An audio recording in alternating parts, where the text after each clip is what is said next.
Boa tarde! O programa Isto é Amazônia deste sábado vai falar de uma instituição, a Oficina Escola de Luteria da Amazônia, OELA. Nós começamos com a sua diretora executiva, a doutora Jéssica Pingarilho. Conversamos também com o Carlos Augusto Careca, presidente da Associação Escola Família Agroextrativista do Bailique. Nós conversamos com o doutor Luiz Pingarilho e com o nosso comentarista mor, o desembargador Gilberto de Paula Pinheiro. Você sabe o que é luteria? Não? Pois acompanhe esse programa porque você vai ficar sabendo o significado desta palavra e de muitos outros trabalhos que a OELA realiza no Amapá. Acompanhe conosco, esse programa está interessantíssimo. Eu conto com a tua audiência. O programa está começando e nós convidamos você a assistir. Isto é Amazônia.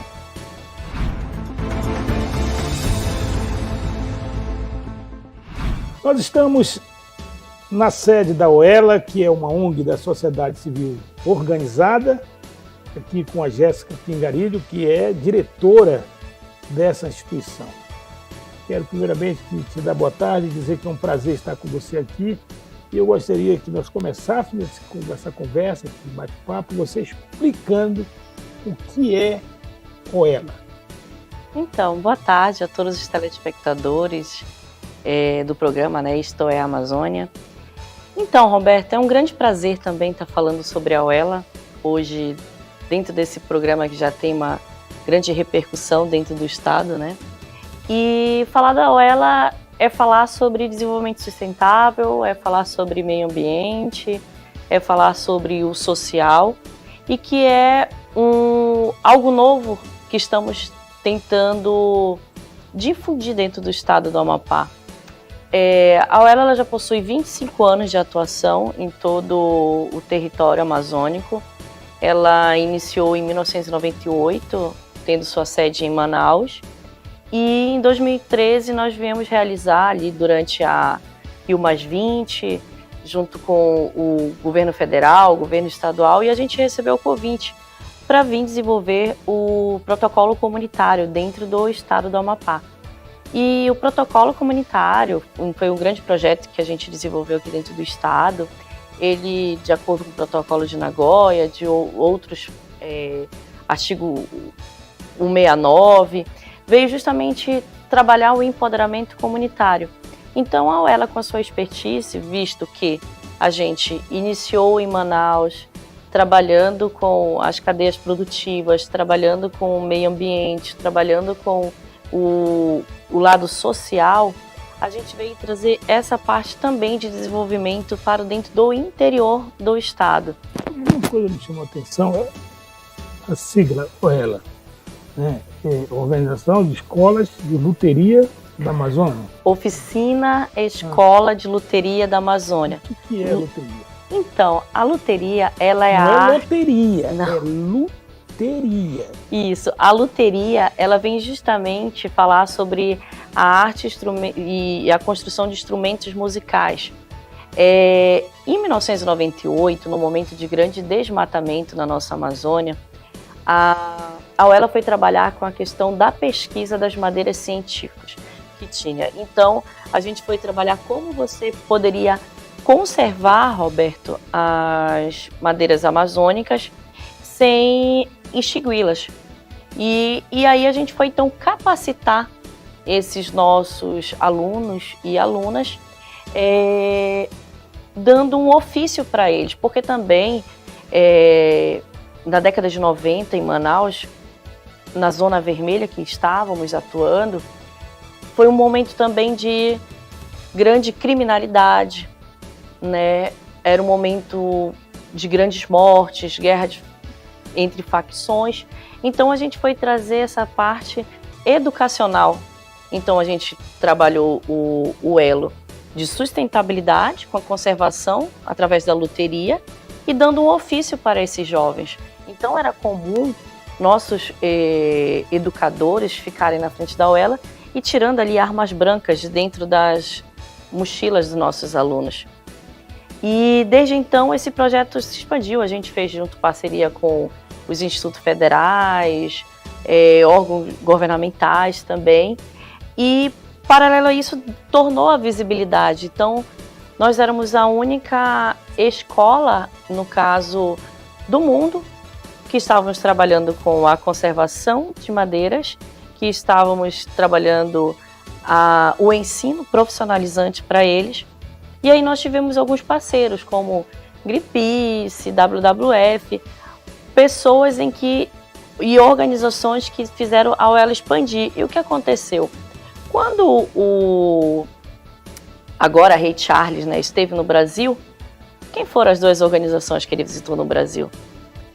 Foram a OELA, no Amazonas, e também a Saúde e Alegria em Santarém, até do grande amigo nosso.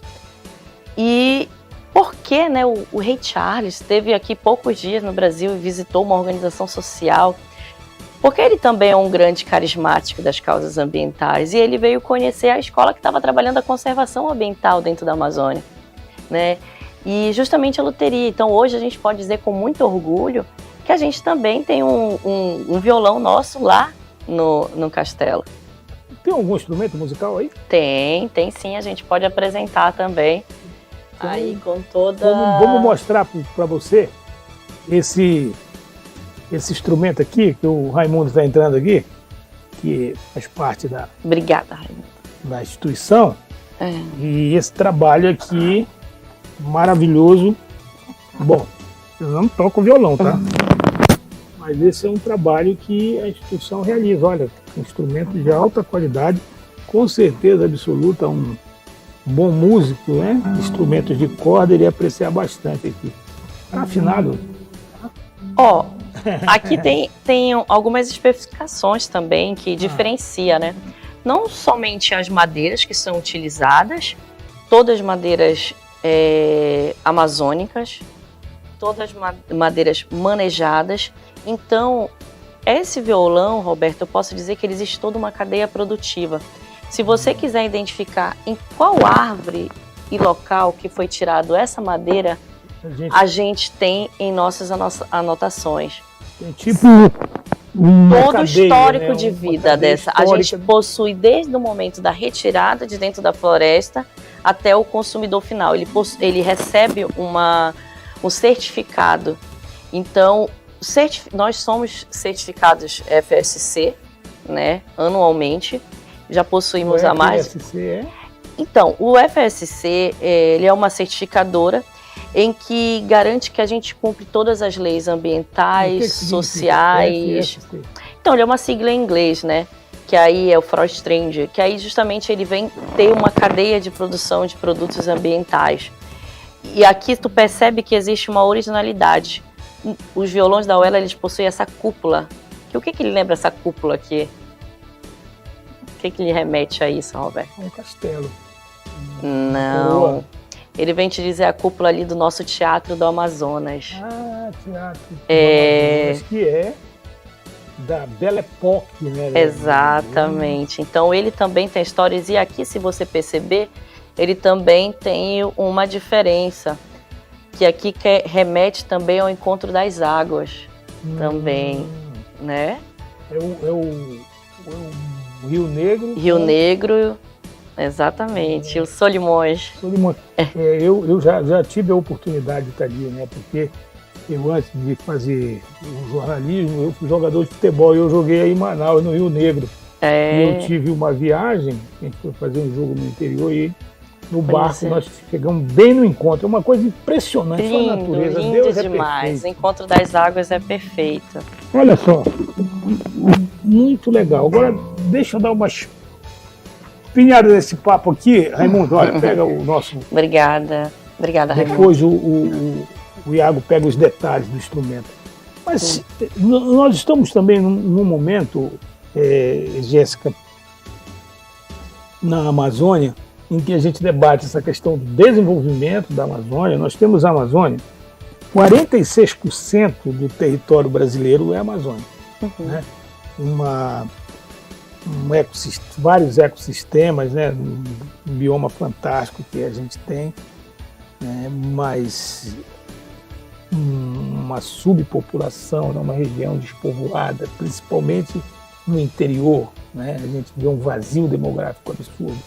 E a gente tem essa discussão muito intensa no Brasil hoje, se debate de uma forma assim bem distinta daquela turma que defende o desenvolvimento econômico e aqueles que acusam as organizações não governamentais de serem financiadas pelo capital dos países desenvolvidos e ricos, e aí entra o Ray Charles com toda a simpatia dele no meio disso tudo, dessas acusações de que promove exatamente a inanição da Amazônia, né? O senador Lucas Barreto, ele tem até uma expressão que ele diz que a Amazônia é um estado de riqueza, com a gente sentado na riqueza, contemplando a pobreza, né? É o que a gente vê hoje na nossa região. Só para reforçar mais essa tese, o IBGE já lançou uma premiere do censo, né? Vamos chamar assim, né? Já lançou uma premiere do censo de 2022 que mostra cidades fantasmas na nossa região, inclusive no Amapá, cidades que houve uma involução populacional. Em vez de crescer a população, diminuiu. Essas pessoas estão saindo do interior, procurando os centros urbanos das capitais, né? Se a gente for ver Manaus, Macapá, Rio Branco, né? Porto Velho, Boa Vista, né? São extremamente capitais-estado. E quando a gente vai ver o interior, por exemplo, vou dar um exemplo para você, no Amapá nós tivemos evolução, no município de Amapá, né? Reduziu, os jovens saíram de lá, só ficou as pessoas mais idosas que já não reproduzem mais. Isso é só uma constatação. Sim. Eu queria ouvir de você que trabalha nesse tipo de instituição, qual é a tua percepção sobre isso, sobre essa realidade socioeconômica da Amazônia? Então, acho que a gente hoje, quando esses grandes debates, né, referente à Amazônia, a gente não pode falar sobre ela sem conhecê-la, né? Que é o que muito acontece, né? Hoje a gente tem visto muitas pesquisas até fictícias sem ao menos conhecer, sem ao menos vivenciar. E um dos nossos papéis é justamente transformar essa realidade. É não apenas cuidar, conservar, né, as florestas, conservar os nossos rios, mas também cuidar daqueles que vivem nelas. Isso é fundamental.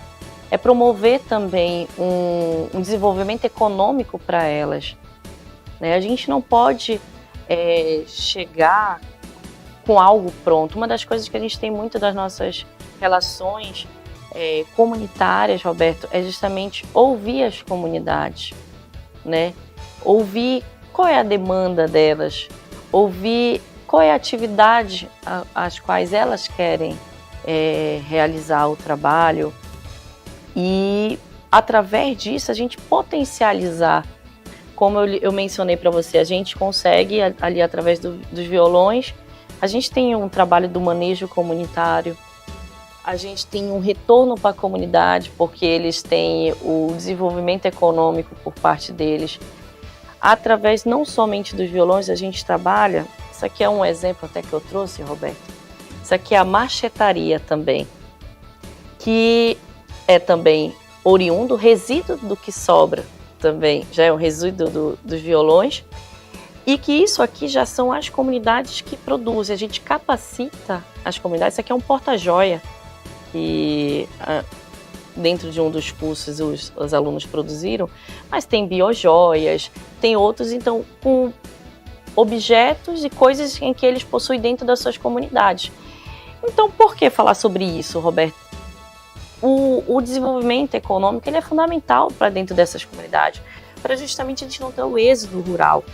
Então, a nossa perspectiva sempre é como manter esses meninos e meninas dentro das comunidades, como levar conhecimento, ciência, ensino e pesquisa para eles também. Mas você concorda que nós estamos falando, eu vou concordar com você de que há muita gente falando da Amazônia, você conhecer a Amazônia, Sim. Né? Principalmente quem não é da Amazônia. Né? Uma diferença de mim, né? Roberto Gato, da Jéssica Pingarilho, que somos da Amazônia. Nós nascemos aqui. Então a gente vive nessa realidade, né? Então a gente conhece. Que a pergunta que eu te faço, com a tua explicação plausível, você acha que os dados sociais e econômicos da Amazônia são satisfatórios? Não, não é suficiente, até porque falta muito mais, falta esses investimentos, falta, como eu mencionei anteriormente, falta ensino, falta pesquisa para dentro, mais investimentos. O Fundo Amazônia está voltando. Uma das críticas que você fez anteriormente, né, indagando, querendo saber sobre a questão do que falam também das organizações sociais. Porque tem muitas, né? A gente está falando da OELA. Sim, sim. A gente está aqui comprovando que tem um trabalho, né, com mais de 20 anos de tradição, no Amapá já 10, tem mais de 10. Né? Mas a gente sabe que na Amazônia nós temos mais de 1000 ONGs. O que acontece? As pessoas, a gente viveu nos últimos anos uma grande desconstrução dos trabalhos sociais, né? Nós somos o terceiro setor. Nós estamos no terceiro setor, né? Existe o primeiro setor, o segundo setor, e nós estamos no terceiro, ali entre governos, empresas privadas, nós estamos no terceiro setor. E muito dos nossos trabalhos, ele vem aonde o Estado não chega. Nós vamos para dentro das comunidades. Exemplo disso foi aí a pandemia, né? Somente o Estado não deu conta das atividades. Então, o que foi? As grandes organizações que realmente existem e desenvolvem um trabalho sério permaneceram. Aí é o ponto, né? As que são sérias, as que trabalham com responsabilidade social, de fato, sim, né? E diferenciar daquelas, é importante separar o joio do trigo. Com certeza. Né? Separar daquelas que se valem, né, das oportunidades, dizendo que quer defender o interesse, mas, né, elas estão mais defendendo interesses outros, né, inclusive interesses inconfessáveis, né, e acabam se utilizando desse discurso, né, que é um discurso válido e plausível, já falei, claro, né, que é o terceiro setor que trabalha, claro, que apresenta resultado, que está inserido dentro da comunidade. Hoje a gente tem vários controles, Roberto, isso nos últimos anos a gente trabalhou ativamente. Eu sou, né, conselheira também dentro do Estado, sou conselheira fora do Estado, participo dos conselhos nacionais também, tanto de povos e comunidades tradicionais, de meio ambiente. Então, a nossa indagação sempre é fazer esse controle, né, de que forma você consegue difundir aquele que realmente realiza um trabalho, aquela organização que é criada apenas com uma finalidade, com um viés, seja ele político ou não, porque existe muito desses casos. Pode negar o fato. Exatamente. Então, assim, o nosso grande hoje luta justamente por esses direitos é para a gente conseguir sempre diferenciar. Hoje tem certificações que garante a melhor, tanto que a OELA recebeu agora nesse mês de maio a certificação do selo do A, que o que é? Até a gente ganhou, sempre até mencionei que é o A positivo, porque normalmente tem o A, que é para aqueles que conseguem uma nota baixa, nós recebemos o A positivo, então garantindo que dentro das nossas atividades a gente supriu, a gente acima do que era esperado. Então garante que nós somos uma organização legítima para doação, que tem todos os padrões, seja de documentos de transparência, documentos de anticorrupção, para diferenciar justamente, né, a nossa organização de qualquer outra organização que é pequena e que realiza trabalhos suspeitos, podemos dizer. Nós estamos aqui na OELA exatamente porque nós identificamos nessa instituição, nessa organização, uma organização de credibilidade e de comprometimento social e de atuação, né, junto às comunidades tradicionais nos serviços sociais que prestam. E aí eu gostaria que você falasse sobre, hoje, no Amapá, a OELA desenvolve quais atividades junto a essas comunidades? Você tem um exemplo para citar para a gente, por exemplo? Temos. Hoje a gente tem um grande exemplo. Isso eu até digo que é uma causa da minha paixão, né? Também sou educadora, sempre desenvolvi trabalhos também dentro das comunidades, assentamentos, conheço também as histórias não só do assentamento daqui, os assentamentos do Amazonas, e identificamos, como a gente estava falando, né, dessa questão econômica, essa questão do êxodo rural, a grande problemática da educação. Né? Nós conhecemos hoje a educação do Amapá, de como é que é a educação do campo, que realmente não existe do seguir a reta, aquela política de plano nacional que existe da educação. E foi através disso que a UELA também foi realizar um trabalho no Bailique, especificamente na comunidade Limão do Curuá, dentre várias oficinas, reuniões e preparatórias trabalhando lá, identificamos que existia a necessidade de se desenvolver a educação dentro da região, porque até hoje ainda é uma comunidade, isso há 10 anos atrás, Roberto. Então, há 10 anos atrás, e eu afirmo, pouco se teve diferença, a diferença eu irei dizer para você mais à frente. Então, a gente conheceu uma realidade de escolas caindo, a gente conheceu realidade de evasão de professores, né? Evasão, isso é um dado até da Secretaria de Educação, que os professores muitas vezes têm concurso, passam, mas não vão assumir. Então, existe essa falta de professores, existe a evasão, né, escolar. E aí, dentro dessa evasão escolar, a gente identificou várias problemáticas de gravidez na adolescência, o aluno que vai trabalhar com o pai e não deixa de estudar. Então, a gente, poxa, como é que a gente consegue, com esse ensino, mudar esse ensino tradicional? Bora trazer uma realidade para eles, que aí a gente foi trabalhar com a pedagogia da alternância, né?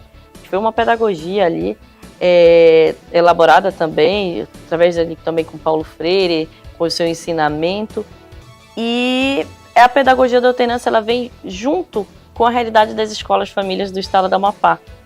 Então hoje, Roberto, eu posso lhe dizer que a gente tem a mais nova escola família agroextrativista do Bailique. Tá legal. Olha, nós vamos dar um intervalo, um break aqui nesse bate-papo com a Jéssica, esclarecedor, muito interessante. Nós vamos para o intervalo comercial, eu vou dar uma volta no Bailique, mas eu volto.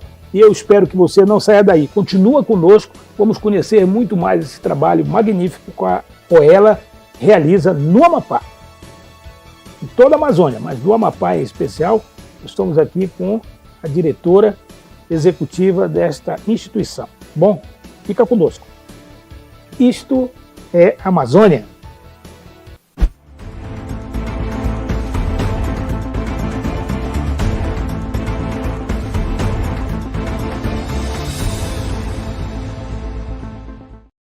O que significa SESC? Vamos tentar adivinhar? Vamos! Será que é sinta-se em sua casa? Acho que é... Sim, eu sou campeã. Pode ser sua emoção só cresce.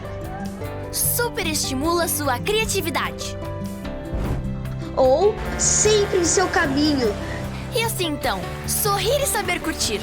Ser eternamente seu colega. E se for ser eternamente super criança? Acho que um desses aí a gente acertou, hein? Com certeza. SESC, um mundo de possibilidades. É muito mais do que você imagina. A gente acontece com educação, saúde, cultura, lazer, assistência. A vida acontece com o SESC.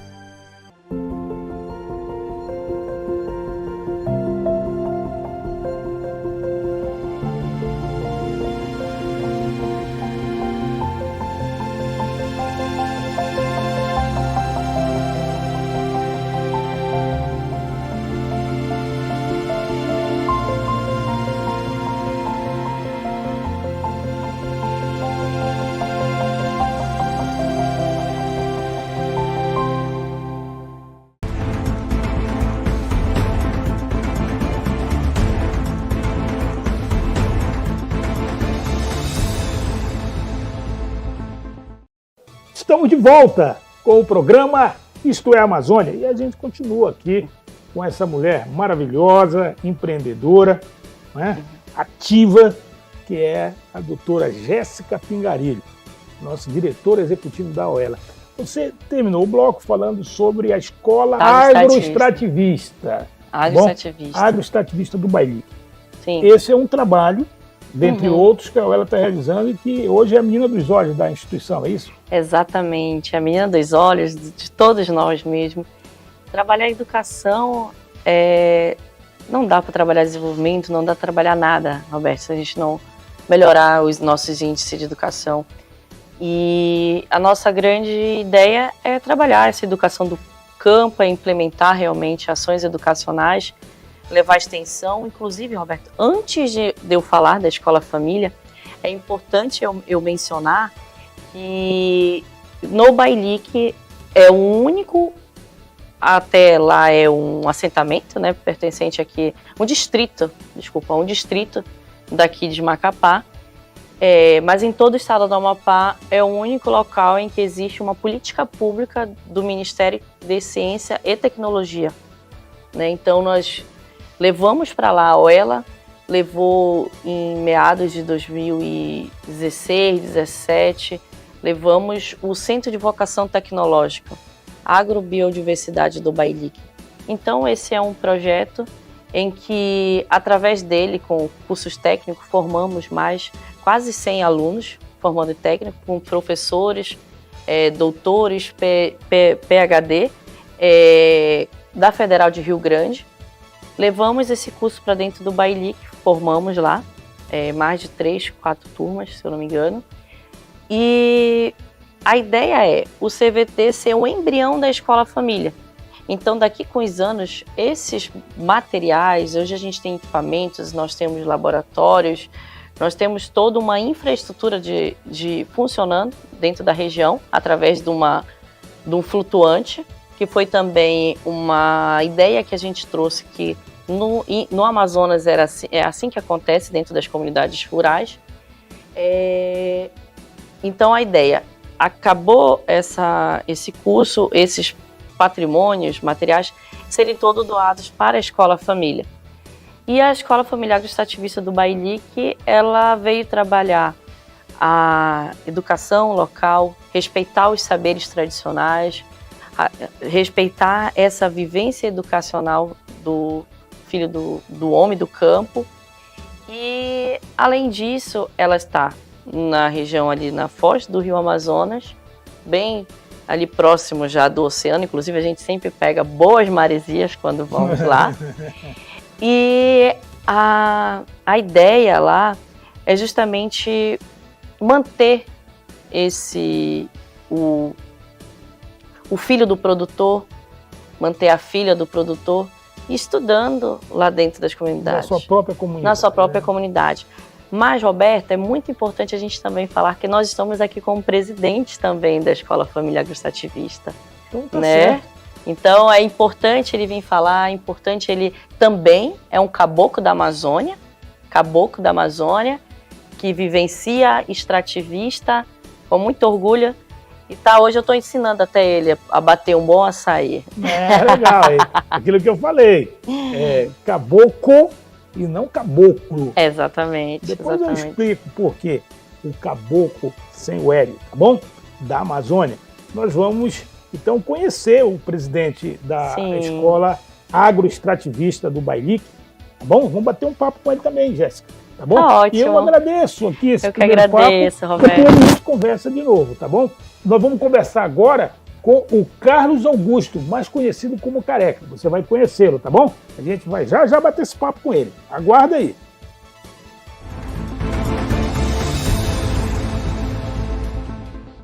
Muito bem, estamos de volta com o programa Isto é Amazônia, conversando com o Carlos Augusto, popularmente conhecido como Careca, na região do Bailique.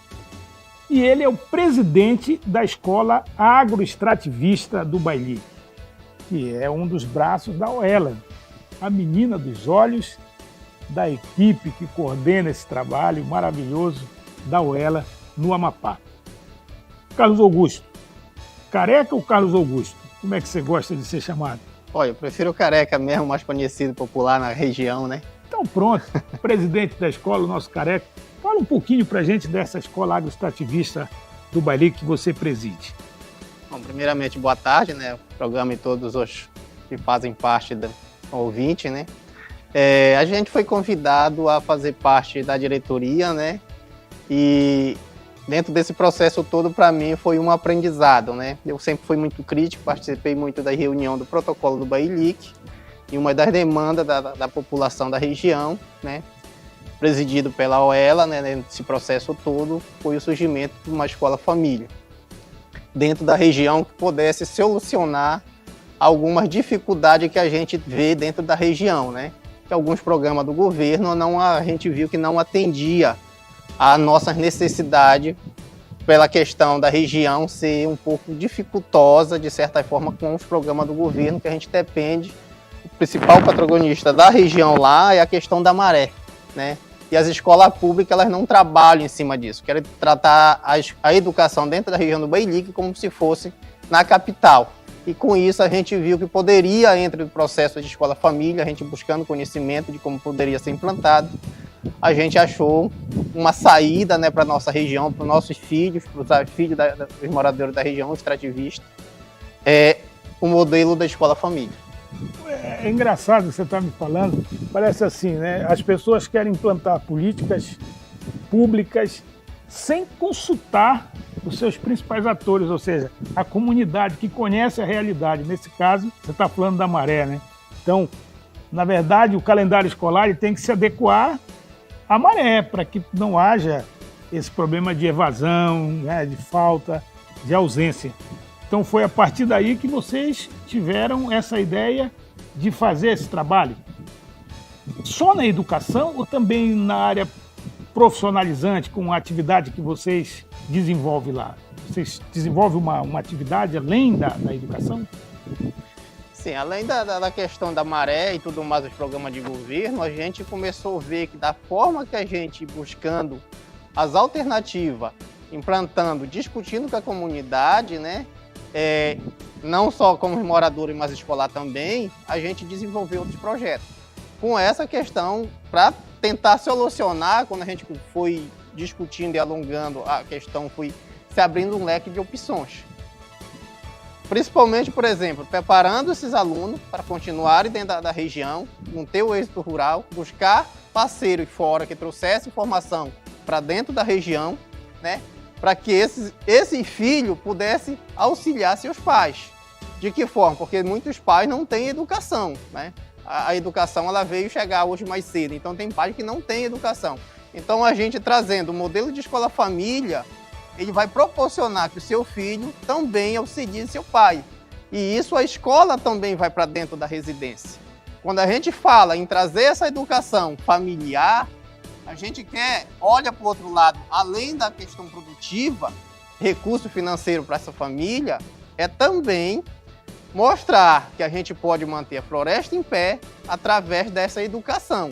Porque tem muitas políticas públicas, e a escola pública, ela trabalha, se fala muito na questão, manter a floresta em pé, manter o produtor lá rural na área, mas ele não trabalha essa educação. Eu posso dar um exemplo muito claro. Por exemplo, quando eu cheguei em 98, eu terminei o ensino médio na região que meu pai adquiriu uma área lá. Um exemplo, por exemplo, é a comunidade do Limão. Quando eu cheguei lá, a comunidade vivia da extração de madeira, né?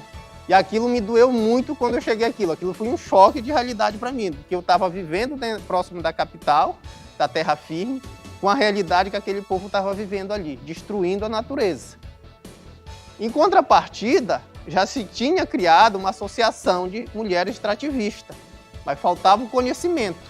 E através desse conhecimento, a gente começou a auxiliar essa associação. E aí veio aquele questionamento muito do pessoal na comunidade. Pô, Careca, tu tem conhecimento, tem influência lá fora, mas eu não tinha formação. E naquele momento eu não via ainda eu envolvido nesse processo social. E aí, com a discussão do protocolo do Bailique, aquilo foi me chamando a atenção, fui me mostrando, vejo o convite, né, da gente participar um pouco mais ativamente e trazer. Por quê?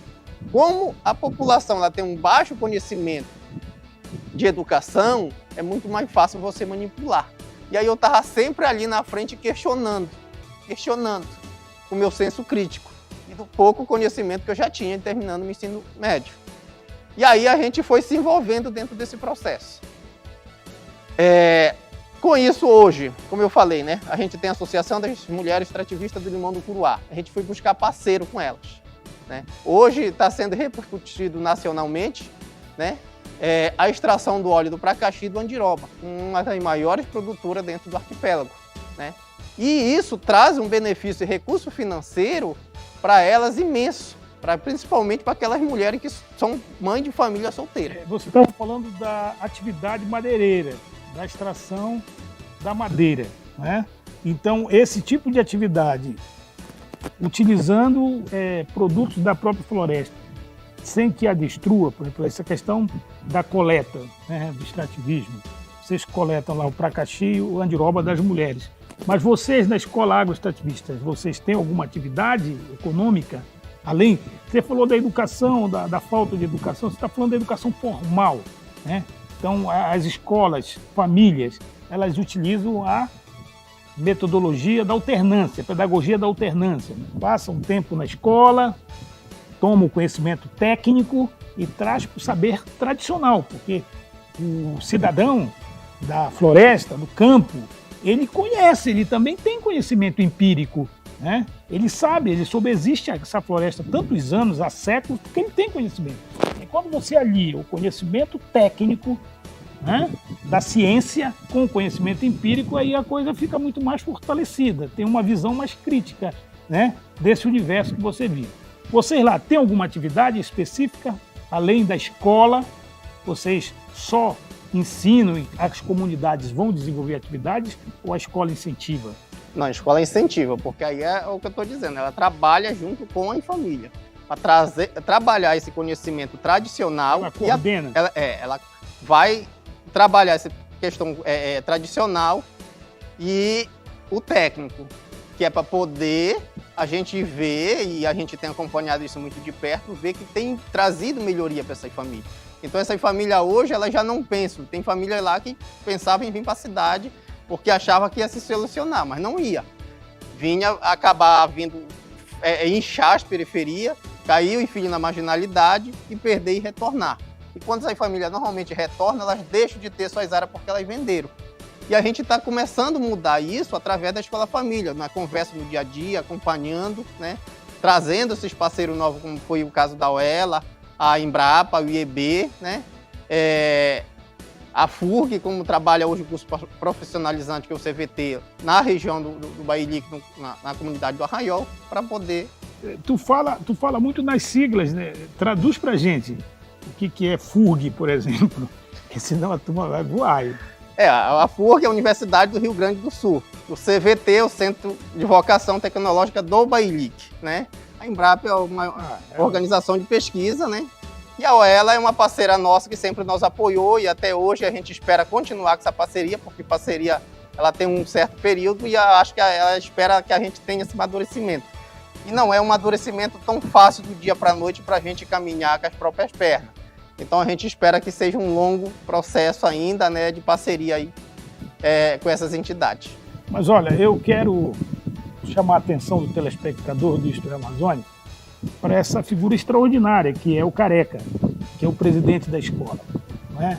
Esse é um exemplo personificado dele de que as coisas podem mudar na Amazônia a partir desse conhecimento, né? De você oportunizar o conhecimento técnico, científico para as comunidades, mostrar como que funciona o sistema social e econômico para que essas pessoas possam sobreviver de forma digna.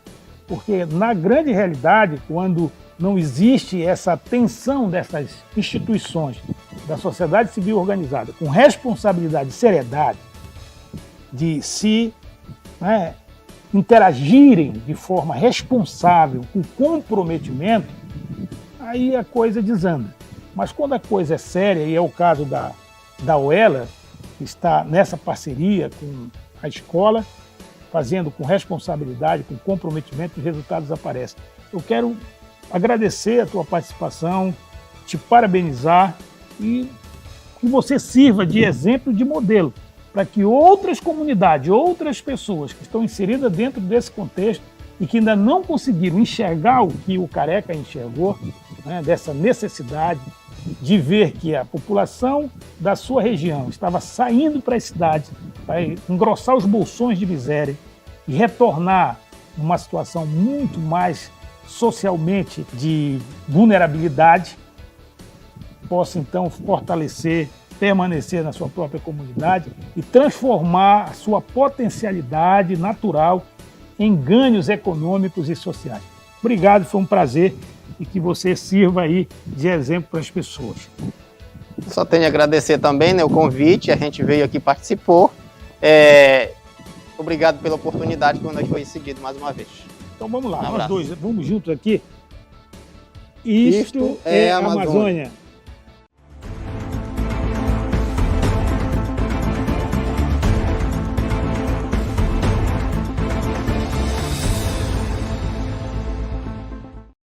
O que significa SESC? Vamos tentar adivinhar? Vamos! Será que é sinta-se em sua casa? Acho que é... Sim, eu sou campeã. Pode ser sua emoção só cresce. Super estimula sua criatividade. Ou sempre em seu caminho. E assim então, sorrir e saber curtir. Ser eternamente seu colega. E se for ser eternamente super criança? Acho que um desses aí a gente acertou, hein? Com certeza. SESC, um mundo de possibilidades. É muito mais do que você imagina. A gente acontece com educação, saúde, cultura, lazer, assistência. A vida acontece com o SESC.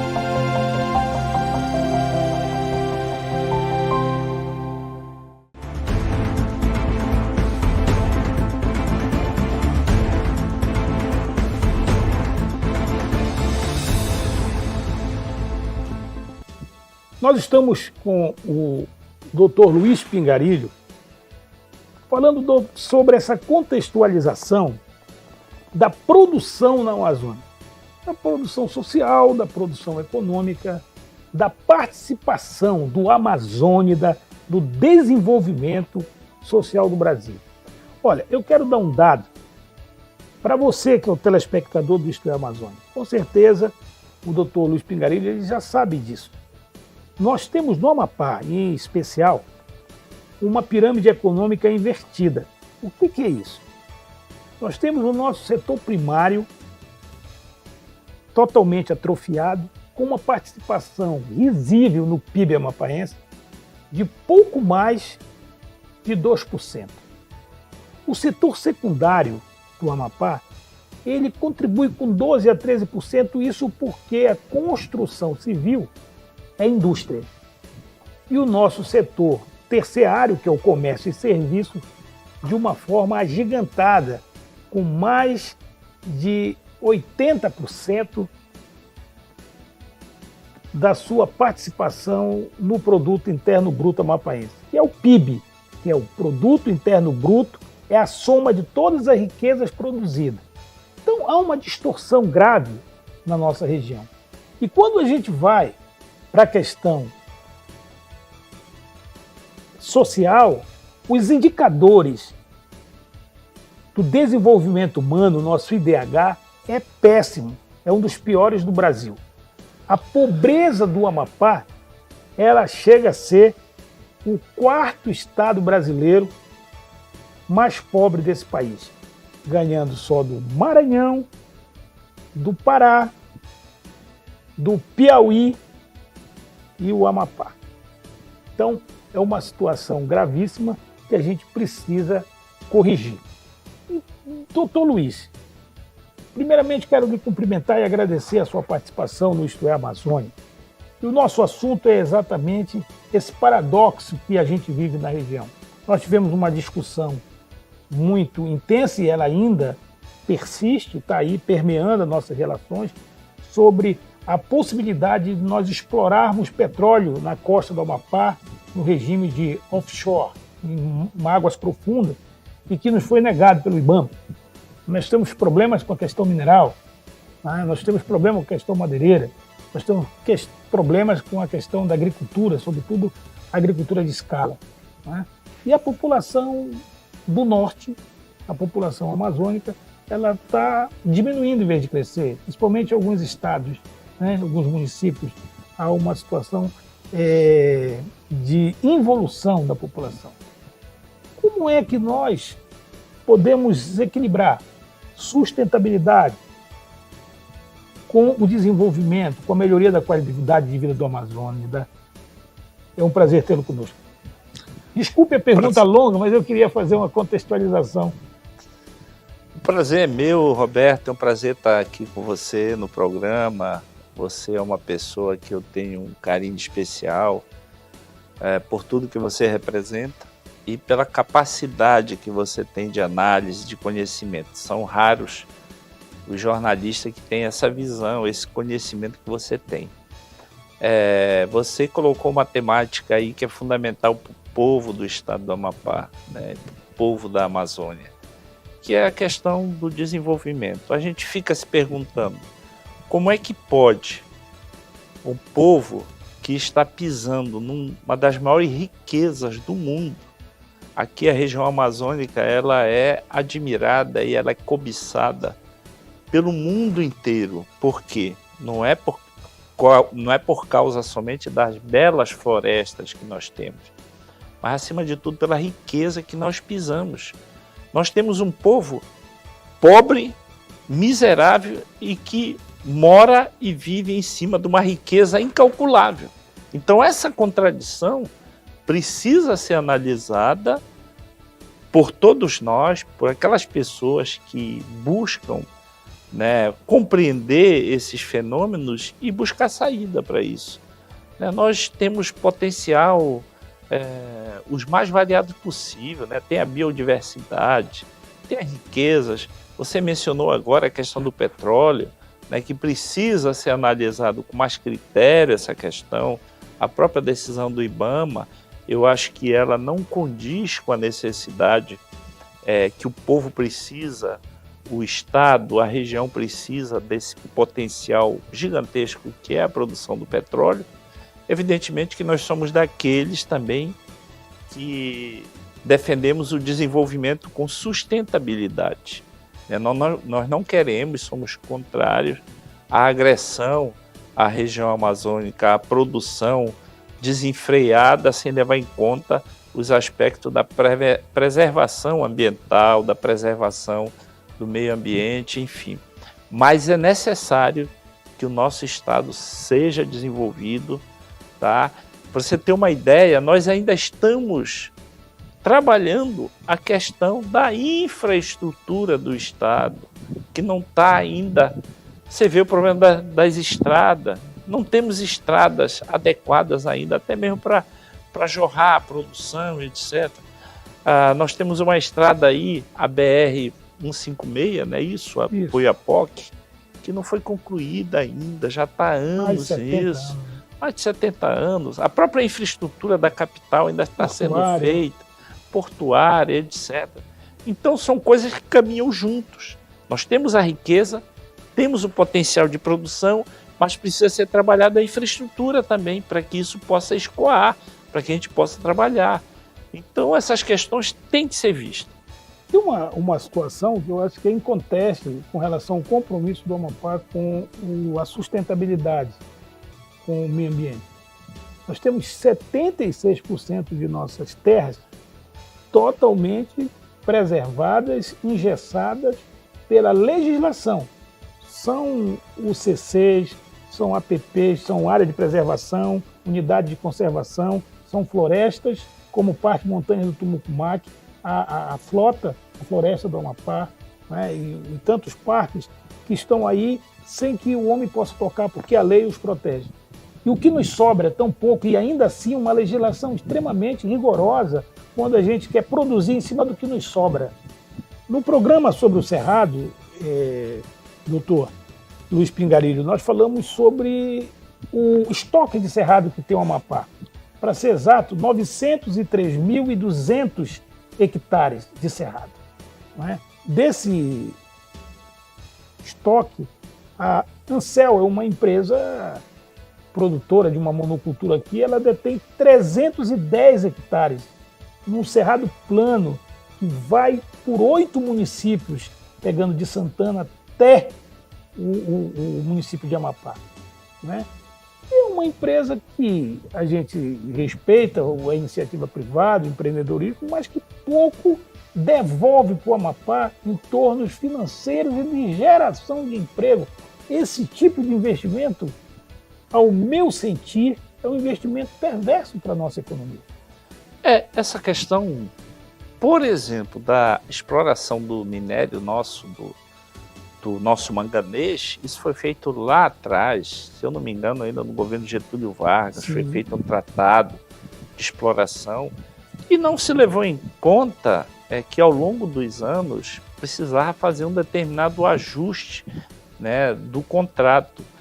Tanto é que nos últimos anos a exploração aqui do manganês era praticamente, eles levavam a nossa riqueza gratuitamente e exploraram isso ainda há muitos anos, sem nenhuma divisa para o Estado, nenhum compromisso com a população. Tanto é que a própria estrada ali, que liga Porto Grande à Serra do Navio, até hoje não foi asfaltada, quer dizer, sobrou só um buraco para a gente. Então, isso são erros lá do passado, falta de compromisso com a nação, com o povo da região, né? E você falou, por exemplo, dessa questão da preservação. Nós somos a favor da preservação, agora somos contrários à visão santuarista, de que aqui não deve se mexer em nada, para quando for a hora certa nós vamos explorar. Quer dizer, nós estamos vivendo gerações aí de famintos, de desempregados, de pessoas que estão, como já falei anteriormente, pisando em cima de uma riqueza que eles não estão usufruindo. Quem é que vai usufruir isso mais adiante? São os países europeus que também brigam para manter a preservação disso aqui? Eu acho que não. Eu acho que nós deveremos, nós temos a riqueza, deve ser explorada, naturalmente com a sustentabilidade, e romper com essa visão santuarista, proteger, preservar 100% da floresta. Para quê? E a gente morrendo de fome? Não é justo, né? Não é correto. Então, eu sou dessa opinião, acho que a gente deve explorar. Essa polêmica que nós falamos há pouco, a questão do petróleo, ela precisa ser superada, né? São 500 quilômetros na costa aí do Amapá, muito distante daqui, né? E já tem um estudo, a Petrobras, ela tem um estudo de excelência sobre essa questão da exploração do petróleo a nível nacional, né? Da prospecção em águas profundas. Isso foi muito aperfeiçoado e, sem dúvida alguma, que essa questão ambiental vai ser levada em conta. O que nós não podemos é perder a oportunidade ímpar do estado do Amapá e da região se desenvolver com a produção de petróleo, né? É uma riqueza que vai trazer benefícios gigantescos para o estado e principalmente para a população. Tá certo. Olha, nós conversamos aqui com o doutor Luiz Pingarilho, dando uma opinião abalizada, né, sobre esse paradoxo que nós vivemos, né? Como ele bem disse, a gente pisando em riquezas incalculáveis, mas o nosso povo vivendo na pobreza e, em muitos casos, na extrema pobreza. O Amapá, só para a gente deixar esse dado aqui, tem 45% da sua população vivendo num estado de pobreza, né? Numa medição que é do Banco Mundial, da ONU. Ele que diz quando é que você vive no estado de pobreza, né?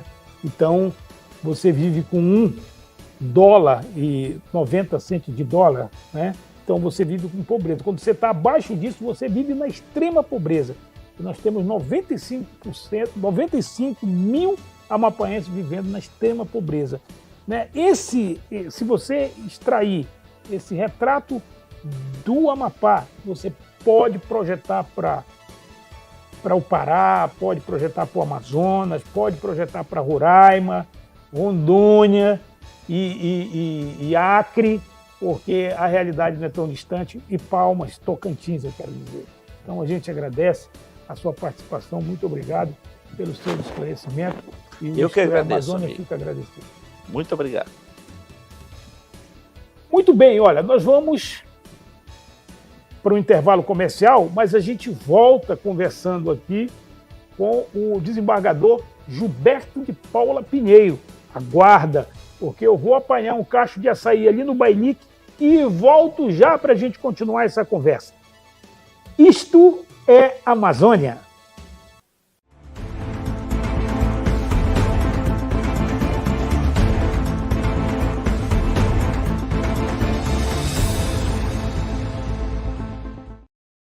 O que significa SESC?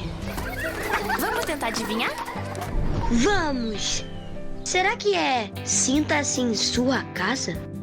Acho que é... Sim, eu sou campeã. Pode ser sua emoção só cresce. Super estimula sua criatividade. Ou sempre em seu caminho. E assim então, sorrir e saber curtir. Ser eternamente seu colega. E se for, ser eternamente super criança. Acho que um desses aí a gente acertou, hein? Com certeza. SESC, um mundo de possibilidades. É muito mais do que você imagina. A gente acontece com educação, saúde, cultura, lazer, assistência. A vida acontece com o SESC.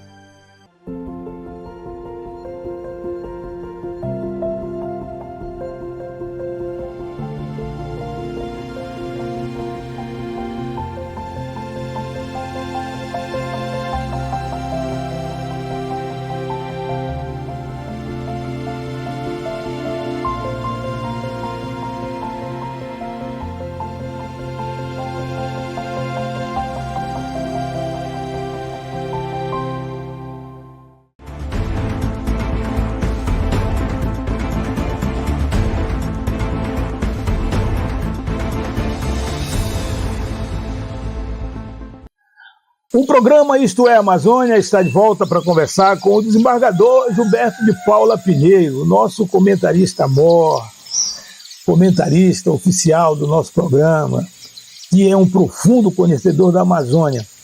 Nós temos, doutor Gilberto, na Amazônia, muitas instituições da sociedade civil organizada atuando nesta Amazônia gigantesca, né, como diz o doutor Antônio da Justa Feijão, né, nessa Ileia de Humboldt. E eu queria que o senhor fizesse uma análise sobre a importância dessas instituições inseridas, embrenhadas nessa Amazônia, que tipo de resultado esse trabalho traz para a gente, positivo e também, evidentemente, de negativo, aquilo que também não é bom. Nós temos que separar o joio do trigo, né? Tem instituições que são excelentes e tem também outras que a gente sabe que não trazem nenhum benefício para a nossa região. Então, a Amazônia é uma região muito cobiçada, a gente sabe isso, nosso programa foi falado desde o século XVII, nós já colocamos no nosso programa, e quanto ela é observada, ela é cobiçada. Evidentemente que tem boas instituições e que tem dado grandes resultados, né? Tem entrado, inclusive, em lugares difíceis, de difícil acesso, onde o próprio Estado é ausente, o próprio Estado não chega. Então a gente até louva essas instituições que chegam, que trabalham em prol daquelas comunidades, inclusive indígenas, enfim. Mas por onde a gente anda, a gente vê instituições boas e que têm dado os bons frutos. Eu digo assim, é como se fosse aquela semente do bom semeador, né? Ele saiu a semear e tem sementes que Deus deu bons frutos. Muitas delas que às vezes chegam e tentam, mas o solo é difícil, são os espinhos, mas elas continuam lutando. Então a gente tem que louvar essas instituições, sim, que lutam, que trabalham, que trazem benefício. Porque a gente só olha o lado ruim, né? Mas a gente também tem que olhar o lado bom. A gente sabe que tem muitas instituições dessas que estão aí a serviço, né, daqueles que querem o atraso, a inanição da nossa região, de nossas sociedades, né? Por isso que nós temos um aspecto que é preocupante com o resultado do censo que o IBGE está divulgando. Uma involução populacional em várias cidades da Amazônia, inclusive no Amapá, doutor Gilberto, né? Cidades, municípios que, em vez de aumentar a população, diminuiu. Isso é um sintoma ruim para a gente. Sim, a gente tem observado, ou seja, a ausência do Estado. Quando alguém sai, uma família sai do interior, ela fica numa dificuldade, porque ela vem para a cidade, ela vai só encher aquela cidade e sem muito futuro para aquela família. Então, é interessante que se mantenha aquele cidadão que luta, que trabalha, que acorda às 5 da manhã, de sol a sol, de domingo a domingo, e que não tem, por exemplo, às vezes não tem saúde, não tem educação boa, não tem um médico para cuidar, enfim. Então, quando aquelas boas instituições chegam, nós temos sim que louvar. É evidente, como eu falei, a gente tem que separar o joio do trigo. Tem instituições aí que é só recurso, logicamente que a gente vê, mas tem muitas delas que são boas. Então, esta ausência do Estado que eu falo de um modo geral, né, é preocupante, porque eles ficam à mercê, o povo precisa ser mantido. O que é que o nosso povo precisa? Nós precisamos de boa educação, nós precisamos de condições, nós precisamos de uma política agrícola ambiental, que nós já falamos aqui no nosso programa. Para quê? Para que possa o Estado, sim, dar condições para aquela pessoa trabalhar, para aquela pessoa se manter no campo, se manter no interior e cuidar da nossa Amazônia, que é principal. São eles que cuidam, ou seja, quando a gente fala em ambientalista, como nós já falamos, é aquele que vive sim, no interior e que cuida, que trabalha, que planta. Ele é que é o ambientalista. Então, lógico, as instituições que vêm para cá, a gente sabe o motivo, né? Você não vê nada, mas tem outras que, pelo contrário, a gente vê o trabalho que elas fazem e o resultado, né? Inclusive trazendo médico, trazendo saúde, educação, até um tipo de educação para determinadas pessoas. Então, acho que isso é importante, sim, a gente separar o joio do trigo.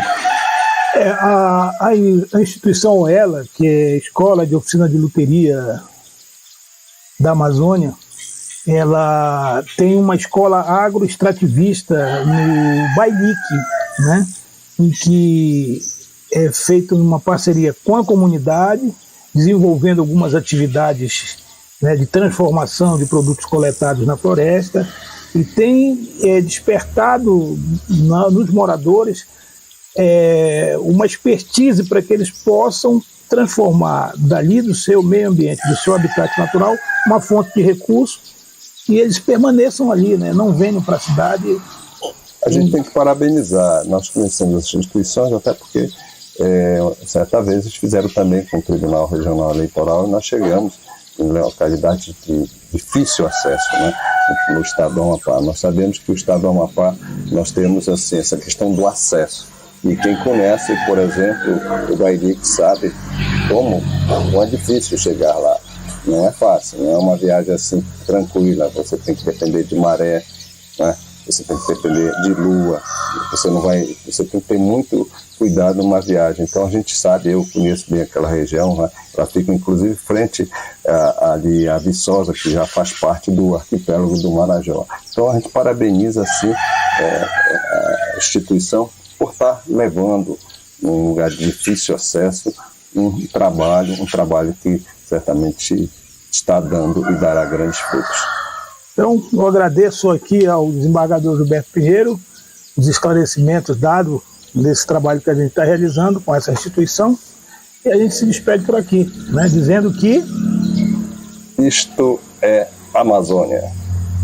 É isso. Muito bem, nós chegamos ao final de mais um Isto é Amazônia. Nós falamos da OELA, a Oficina Escola de Luteria da Amazônia. uma instituição séria, credível, que realiza um trabalho extraordinário. Está aqui do meu lado o Raimundo, que é técnico de campo da instituição, e o Carlos Augusto Careca, que é o presidente da Associação Escola Família Agroextrativista do Bailique. Nós temos que reconhecer que nesse universo de ONGs que existem na Amazônia, existem as instituições credíveis, sérias e que trabalham focadas em levar o bem-estar para as populações tradicionais da Amazônia. É o caso da OELA.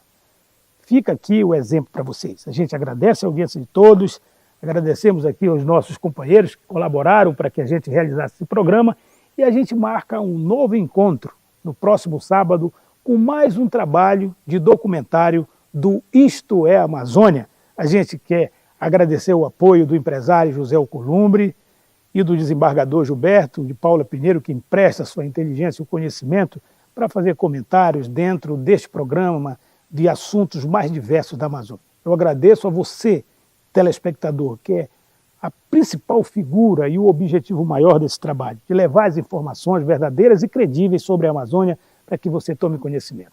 Você do Amapá, da Amazônia e do mundo todo.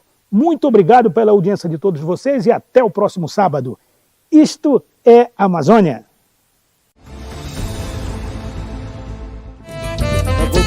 Moreno, sereno dos cafundós do Amapá. Quem ensinou a viver no silêncio, quem ensinou a viver nesse rio.